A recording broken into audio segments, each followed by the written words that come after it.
ছোট হোক বা বড়, গিফট পেলে তো সবারই খুব আনন্দ হয়, তাই না? তেমনি ঠিক এই গিফটটা পেয়েও আমার ভীষণ আনন্দ হয়েছিল। গিফটটা দিয়েছিল ওর একটা বন্ধু আমাকে। তো এটা বের করার আজকে উদ্দেশ্য হলো আমরা একটা স্পেশাল জায়গায় যাব। আমি, আমার হাসব্যান্ড আর দুটো দাদা মিলে আমরা যাচ্ছিলাম গুরুদুয়ার।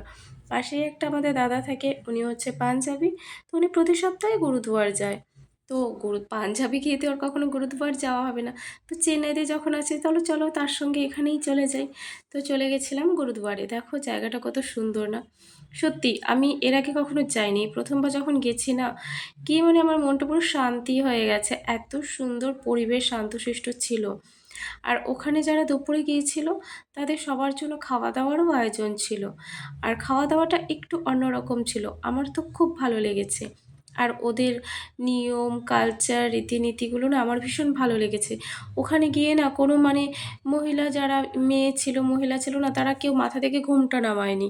ওই জিনিসটা আমার খুব বেশ ভালো লেগেছে। আর ছেলেরা দেখো সবাই মাথার মধ্যে এমন একটা পাগড়ি বা ওড়না, মানে ওড়না না, রুমাল দিয়ে এরকম বেঁধে রেখেছিল। বেশ ওই কালচারটা খুব মানে ভালো লাগছে। আর ওরা ভীষণ ডিসিপ্লিন মানছিল।